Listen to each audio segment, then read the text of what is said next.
Good evening. I'm Linda Lee, President of the Audio Publishers Association Board of Directors. Welcome to our industry's most fun and certainly elegant event. And I have to say, we all clean up pretty well. So tonight's our opportunity to celebrate and enjoy each other's company and acknowledge the special accomplishments of our colleagues. Ours is really one of those special industries where most of our competitors are also our best friends. So I know that no matter what happens in tonight's competition, that we're all going to have a good time. As we all sit here anxiously awaiting the results of hours, weeks, months of hard work that we hope will end in glory, I'm sure we remember our parents' advice to us. Keep your head down, work hard, follow the rules, and you'll succeed, right? Well, not always. Tonight, we're going to be sharing with somebody who has risen to stardom through unorthodox experiences and life trials, all of which have given him a unique view on life. While I'm sure he worked hard, he certainly did not always follow the conventional rules. These experiences have contributed to making his writing so exceptional, and which I'm sure will bring a special ethos to tonight's ceremony. According to his Newbery acceptance speech in 2012, Jack Gantos followed a long line of jailbirds to the pinnacle of children's writing, winning the American Library Association Newbery Medal for Excellence in Children's Books for his novel, Dead End in Norvelt. In addition to this most celebrated book, he has written books for readers of all ages, from picture books and middle grade fiction to novels for young adults and adults.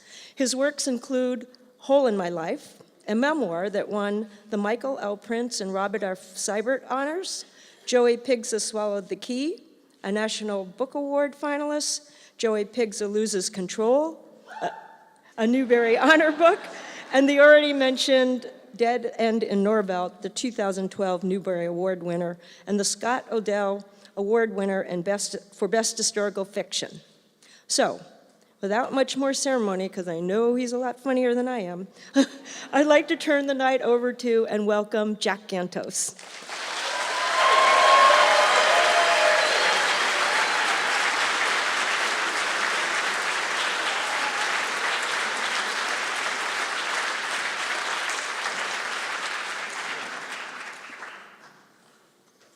Well, jailbird. There's a word you don't hear every day. Let me get my auxiliary microphone. So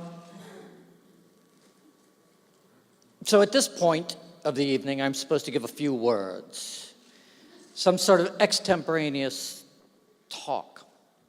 So I was thinking about what to say, and then it became very obvious, especially after I read the introduction with so much focus on my illustrious past, when I was arrested at the Chelsea Hotel, but we won't go fully into that. So I never thought that I would do audiobooks. And once I began to do audiobooks, then I realized why I had so much in common with them. You know that little soundproof booth you get into? I realized I had been in one for about 1.5 years. In order to keep yourself sane in jailbird land, you spend a lot of time talking out loud for some reason. And it's the exact same thing as being in that little studio, because as you were reciting poetry, you know, or remembering your limericks, like, you know, Billy built a guillotine, tried it on his sister Jean, said mother when she brought the mop, these messy games have got to stop. You know, you have a guy in the cell next to you going, Mr. Gantos, I think you dropped a word there. You know, I'm like, really? Yes.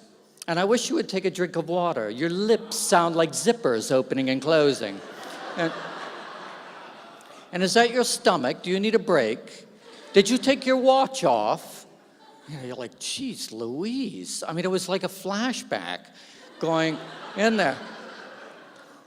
And then when they close the door, it's that thud. And, that compressed air, like sort of pops your ears. And I'm like, wow, I guess I'm back. So, another reason why I never thought I would be involved with audiobooks is this. When I was about 12 years old, a kid in my neighborhood got a tape recorder. And so we would practice, taping each other. So the big show at that time was with Colonel Klink. You remember Hogan's Heroes.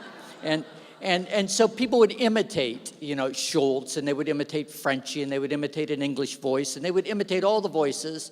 And then I did it, and they played it back, and I was totally horrified because I can't do a voice to save my life. And I'm like, I could not sound like a German if I lived there. And so I'm like, oh, God, I'll never be on tape. Well, now I am. And everybody knows what I can do, but surely they know what I can't do. I got a lucky break at one point, and that break was because of Tim Ditlow, who's really a terrific guy. And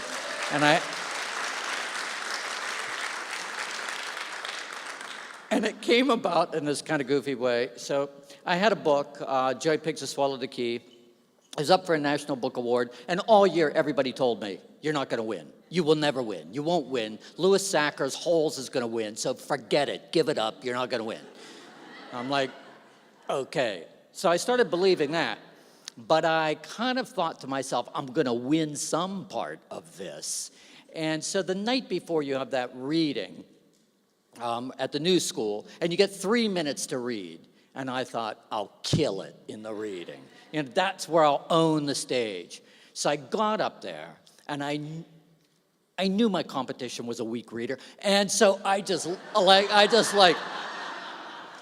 slayed it. I just threw myself at it. I thought, this is my only 3 minutes. It will make up for Schultz and Frenchie and the English guy, and I'll just kill it.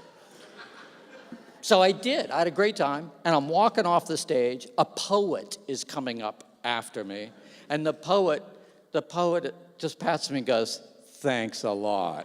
And I was like, that must have worked. So I go down, and Tim comes running up to me, and he goes, I need to talk to you. I'm like, oh, God, what did I do wrong? And so he said, no, I think you can read the book. I think you could read the book for audio. And I'm like, oh, you got the wrong guy, Go get somebody who can do voices. But no, I was living in Santa Fe. He came out to Santa Fe, got a studio. We did Joey Pigs Who Swallowed the Key in Santa Fe, and it sounded pretty good, I thought. But I had great direction. I had terrific help. I had the master himself leading the way, building me up, giving me false confidence that felt like real confidence to me, and it was supreme. So that's my little journey here, from reciting odd limericks in prison to trying to imitate not Stalag 17, Hogan's Heroes. That's the opposite. And then Tim pulling me out of the heap of my own insecurity. So, this evening, we have a great evening planned, and I will get it started off in an efficient way, I believe. First, there's a public service announcement. This is very important. When the winner of each... I keep wanting to say the car. And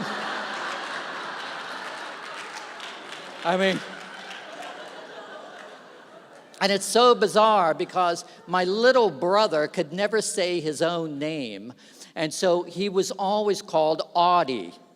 He was the odd one in the family, Audie, and that's what I keep thinking of. When the winner of of my little brother, and when the winner of each Audie category is announced, please stand so that your friends and colleagues can applaud your fabulous success. And now, it's my pleasure to welcome to the stage the first presenter of the evening, Amber Benson. She's a writer.